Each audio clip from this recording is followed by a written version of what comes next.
Paz seja convosco, sejam muito bem-vindos.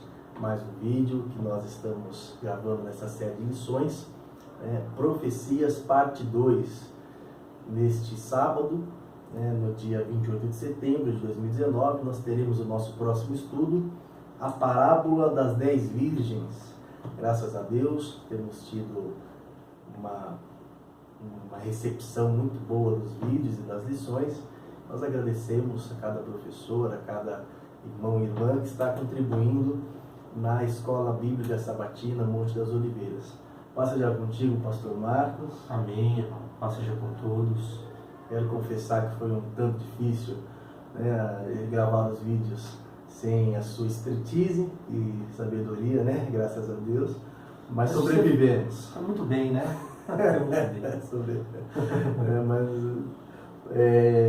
Prometa não mais nos deixar, por mais que foi em favor da obra, Mas hoje nós temos a parábola das 10 virgens, Então é uma parábola muito importante.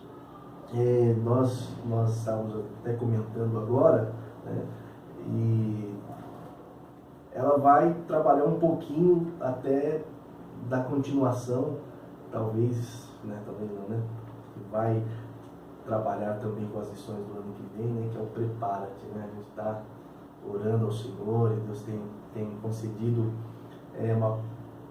palavras tão boas para a igreja. E esta lição, ela complementa aquilo que nós temos aprendido no sentido das profecias. Porque não adianta nós assim sabermos os assuntos mais técnicos, se eu for pensando assim, usando esse termo, tratando do tempo do fim, a ordem dos acontecimentos, combatendo as doutrinas, isso tudo é importante, importante mesmo. Mas uma lição como essa vem chamar nossa atenção para a nossa preparação, para a vigilância para o grande dia, porque é isso que vai nos dar força para estar lá. É uma lição assim, que esta parábola ela está dentro de um grupo de parábolas muito interessante. Jesus ali vem falando do princípio das dores, vem falando do seu último sermão. No caso de Mateus, ele dá uma dura palavra aos fariseus. Ele também fala dentro desse mesmo sermão do tempo, do princípio das dores, da grande tribulação. E ele conta uma série de parábolas, nós destacamos essas, para que a igreja esteja mais bem preparada para a segunda vinda de Cristo. Nós precisamos lembrar que na primeira vinda, na verdade, o povo de Israel estava despreparado. O evangelista Lucas até registra ali que algumas pessoas esperavam a vinda do Messias naquele tempo, mas Israel como um todo estava despreparado espiritualmente. Essa não é a nossa condição para o tempo do fim. Cristo espera encontrar um povo vigilante, um povo assim muito convicto, daquilo que crê, daquilo que espera. Eu estive até conversando agora com o pastor, sobre algumas situações aqui da parábola, que nós já acreditamos que os irmãos já leram, e já se inteiraram do assunto.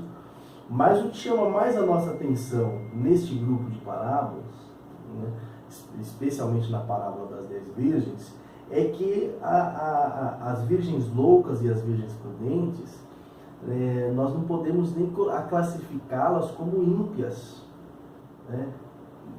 Parece mais satisfazer o entendimento bíblico.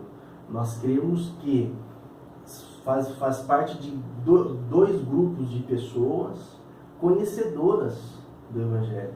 Isso que tem que assustar quem tem contato com a lição no momento da aula. Ou seja, Jesus aqui coloca em xeque a nossa condição espiritual. Será realmente nós estamos preparados? Nós temos a parábola do joio e do trigo, Dentro desse grupo de parábolas aqui, parábola das minas, em outro local, a parábola dos talentos, que são parábolas, ou seja, Cristo deu multidões deu dons, né, nesse sentido, e alguns não vigiaram, né, outros não fizeram um bom serviço, outros não valorizaram, né. Então, eu creio que esta parábola vai trazer um despertamento, vai ser um momento muito importante aí para dentro dessa série de lições. Então, eu também penso dessa forma, né, Maciel, porque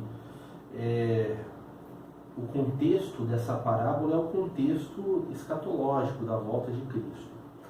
E, além do mais, ela nos remete a uma outra coisa, né? Jesus falava sobre a destruição do templo de Jerusalém, quando ele disse: um será tomado, outro será deixado. E essa parábola aqui, ela repete a mesma ideia, né? Havia 5 prudentes e havia 5 que eram totalmente imprudentes, né? Apesar de que eu creio aqui que ela remete àquela outra menção no sentido realmente da volta dele, né? Porque é uma profecia espelhada que tanto valia para a destruição de Jerusalém e do templo quanto para o final dos tempos, e aqui fica muito claro, né, que o contexto é o final dos tempos. É verdade. Agora, a preparação, é claro, é do dia a dia. Nós tratamos essa parábola geralmente isolada, né? E falamos sobre o nosso dia, só que aqui fala sobre a volta dele. A volta dele. E aí tem algumas coisas, né? A primeira coisa é o que você falou, né? Essas virgens não é uma igreja nominal. Não são pessoas que se autodenominam cristãs, mas sim pessoas que, de alguma forma, em algum momento, experimentaram um cristianismo autêntico, né? Igrejas que já foram realmente fiéis, né? Porque ela fala que no começo não havia distinção entre as virgens, todas eram puras, todas estavam se preparando, né, para aqueles momentos das bodas, só que 5 estavam preparadas e 5 não. E nesse sentido aqui, o azeite, que é realmente o que nos chama a atenção, o que significa, né? A gente estava comentando, né? Claro, a unção do Espírito Santo, sim, mas não naquele sentido tradicional, o poder de Deus. É o poder de Deus, mas num outro sentido, o sentido de você guardar a verdade, Sim. Obedecer os mandamentos, a verdade da palavra, e mais do que a verdade da palavra, permanecer fiel, a capacidade de você Viver, não desviar, mas ser fiel àquilo lá. Então, isso tem que ser muito bem enfatizado pelos professores, a importância de andar na verdade e de ser fiel à verdade. É isso que o azeite nos leva a entender, porque o azeite ali não era para outra coisa senão para iluminar, né? A gente teve essa semana o discurso do presidente lá na Assembleia da ONU, e ele falou: conhecereis a verdade, a verdade vos libertará. Eu quase dei uma de Pilatos, perguntei o que é a verdade, né? No contexto bíblico, a verdade é Cristo e os passos em que ele andou, né? Não dá para você usar para apoiar um governo X ou um governo Y. E no nosso contexto aqui, mais do que isso, é o que? É os mandamentos de Deus, são as doutrinas verdadeiras, e é a igreja não ter uma religiosidade, mas verdadeiramente viver aquela palavra, né? Expressar a glória de Deus, né? Então, nesse sentido, é uma coisa que realmente nós temos que pensar que o que nós estamos fazendo para nos encontrar com Cristo. E eu acho interessante o que você coloca, inclusive, aqui numa das últimas perguntas, né, sobre a questão de haver muitos evangelhos pregados, né, e muitos falsos profetas, inclusive. Fala um pouquinho sobre essa questão aqui, trazendo para os nossos dias. Então, isso aqui assim a gente fica assim, pensando, porque a parábola ela dá muitas aplicações, né? Mas nós fomos num sentido que o próprio Cristo ele fez, né? Aqui a gente, no último comentário, a gente até nomeia alguns pecados, né? Mas a gente não se preocupou de falar: olha, é a roupa, é a fornicação, a prostituição, a adultério, a mentira, porque Cristo ele não nomeou, ele não qualificou os pecados, né? Ele apenas deu um implacável alerta, uma palavra muito dura, né? Aqui eu acredito que na aula nem compensa também ficar muito remoendo o contexto histórico, como eram as bodas do passado, mas focar realmente nessa parte espiritual, né? Porque a diferença básica entre um grupo de virgens e o outro grupo de virgens é o azeite. Apenas esse. Né? O grupo estava na escuridão e o outro tinha luz. O outro tinha luz. Agora, nós fomos aplicar de uma maneira sadia, sem grandes alegorismos, né? Mas aplicar de uma maneira sadia, né? O grupo de virgens loucas e imprudentes, elas inicialmente tinham, né, como o pastor já citou, quando o noivo volta, quando o noivo retorna, né, aí que chama a nossa atenção.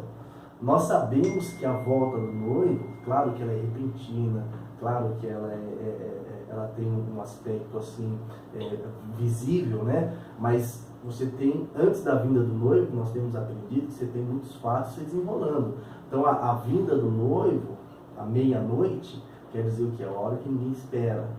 Então a vinda do noivo, ela é repentina, mas ela nós temos visualizar, né, que os acontecimentos que precedem a vinda do noivo também estão descritos aqui na parábola. Não é que a gente pode imaginar a Cristo voltando nas nuvens e aí as pessoas vão começar a correr atrás. Não. Os acontecimentos que precedem já fazem com que a igreja verdadeira, ela acorde e ela vê, o noivo está aí. Então, a intenção da lição é que a gente o noivo está às portas, o noivo está aí, o noivo veio, e aí nós estamos prontos. Né?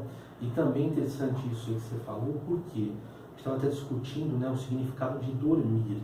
Normalmente, dormir é falta de diligência, você estar desapercebido, e a gente estava conversando. Talvez aqui não tenha esse significado, né?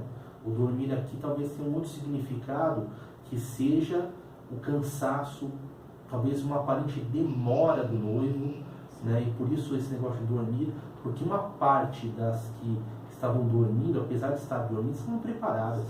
Estava com azeite ali de sobra, né? Sim. Então, quer dizer, ali ele enfatiza que não importa o tempo que demorar, é preciso, né, que as virgens estejam preparadas. Aí a grande pergunta é essa, né? Há possibilidade de todas as pregações serem aceitas? É claro que não. Né? E quem é radical a este ponto é o próprio Cristo na parábola. Né? Porque ele é muito claro. Né? Então ele veio às virgens imprudentes, quando elas ouviram a voz do noivo. Elas ainda não tinham visto o noivo, mas a voz dele, elas saíram correndo. E aí já não dava mais tempo para achar para elas. Então, no que elas estavam procurando se consertar, então o noivo veio e encontrou quem? As virgens prudentes. Então, encontrando as virgens prudentes, eles entraram e a porta se fechou. Nesse momento, as virgens loucas chegaram e a porta já estava fechada. Então, ou seja, aqui Cristo está dando uma palavra assim de continuidade, não é um fato específico, mas é a voz do noivo, Cristo se aproximando, as imprudentes correndo, as prudentes encontrando, se alegrando, indo para as bodas, a porta se fechando. Então, nós temos que há pregações que não serão aceitas e a porta se fechará a elas, e essas pregações, nós queremos que ainda há tempo dessas pessoas ou dessas igrejas se arrependerem, né? Mas vai chegar um momento que eles vão poder até querer correr atrás da verdade, mas já não haverá mais tempo, porque isso é definitivo, esse fechamento das portas. Esse fechamento é definitivo. Não é como os dispensacionalistas pregam, que haverá um arrebatamento secreto e uma segunda possibilidade daqui a alguns anos. Na verdade, quando a voz, e nós sabemos que essa voz são os seus sinais, essas igrejas já começam a se debater, essas pregações começam a se debater e começam a se mostrar falíveis. Aqui nós fizemos várias aplicações, né? Nós fomos pensar, claro, nós temos aqui um comentário que vale a pena ser dito, porque nós estamos aqui exaltando, né? Lógico, exaltando nosso Senhor Jesus Cristo, mas os seus mandamentos, né? Mas também não é para ter uma vida legalista, mas como o pastor já citou, né? Um relacionamento vivo. Agora, isso não quer dizer que Cristo ele vai aceitar qualquer coisa. Por quê? Hoje alguém pensa assim, nossa, eu tenho um bom coração, né? Aquela igreja tem um louvor bonito, aquela igreja tem uma assistência social bonita, aquela igreja tem uma pregação impactante, foi escolhida, chegou até aqui. Então são coisas que, se nós formos parar para pensar o que Cristo nos ensina para parar, é impressionante. Ele pegou dois grupos extremamente semelhantes, e não é isso mesmo, pregam o mesmo nome, esperam o mesmo noivo, canta, às vezes faz um serviço até melhor em alguns aspectos, né? Até no nosso contexto de igreja, né? Seja no louvor, seja aqui, seja ali, mas o que Cristo vem procurar? O azeite e a vigilância, né? A vida de vigilância. Então aqui, na verdade, né, nós temos aqui um alerta muito grande. Se alguém está flertando, tentando olhar para outras doutrinas, se preocupa com a volta do noivo em ter azeite. Eu acredito que esse é o grande alerta da lição. Quer dizer, não apague o pavio de fundo. É verdade. Mas aí, aqui nós citamos aqui, irmão, muitas assim que dá, né, o vestir-se, a guarda do sábado, não frequentar lugares impróprios, os entretenimentos carnais, as festas e datas mundanas, sensualidade, a falta de vigilância, andar conforme o mundo, não olhar para os meus mandamentos. E nós fizemos aqui o evangelho antropocêntrico, né, que fala, tem um vídeo circulando aí falando que você é o centro de Jesus. São coisas aqui absurdas, né? Focado na prosperidade, nas necessidades humanas, na homossexualidade. Então, a aplicação da parábola ela é muito grande, mas a verdade é que a porta se fechará. Isso que é a lição mais importante. Né? Amém? Então, Deus abençoe. Né? Muito obrigado, pastor. Ótima lição a todos. E na semana que vem, né, a gente vai continuar com um assunto bastante parecido, porque é a sequência. É verdade. Deus abençoe.